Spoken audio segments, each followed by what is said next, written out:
One thing that causes endless frustration, and I know it causes you frustration, is package deliveries from delivery companies. And I've seen even the normally calm CGP Grey, who is reluctant to wield his mighty power against corporations, get particularly upset at a delivery company recently. They were doing what they do to me all the time, and that is don't even ring your doorbell or knock on your door, and just drop the package and run, or worse yet, put a card through saying you weren't here and run. Recently, I've been getting pure email notifications now. Cheeky. So there's no proof they were even there. Well, there's proof that they were there, Brady, which is a photograph of your front door. But in every single one of the emails I have ever gotten, it is a photograph of what I presume is just the inside of the delivery man's pocket. I did lose my cool over this a little while ago and complained on Twitter about package deliveries because I was waiting for something in particular at home all day. And of course, they're like, you weren't home.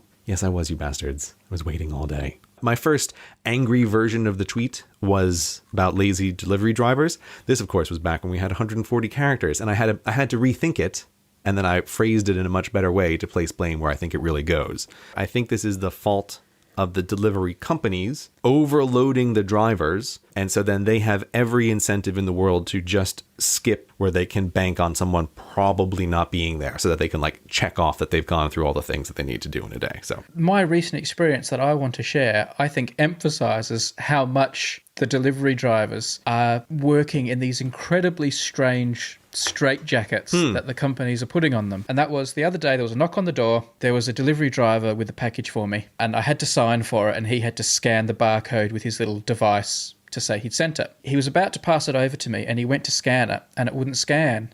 And he's like, oh, hang on. He tried again. Oh, it wouldn't scan. And then he looked at his device and said, oh, I'm a minute and a half early. I can't scan this until it's the right time. And we had to stand there together at the door waiting for the time to elapse until we were in the window that he was supposed to be at my door.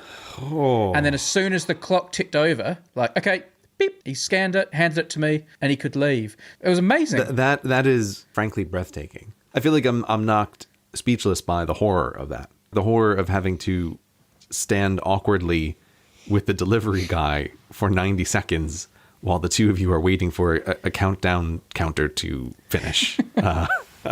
That's okay. Luckily, I have the world's cutest chihuahua that loves coming and playing with delivery people. Oh, okay. All right. Yeah. I feel like I would be tempted to close the door. Then you'll get a note saying you weren't home. Oh, God. That is what I would get. I don't know. It might be worth it to avoid the awkwardness, though.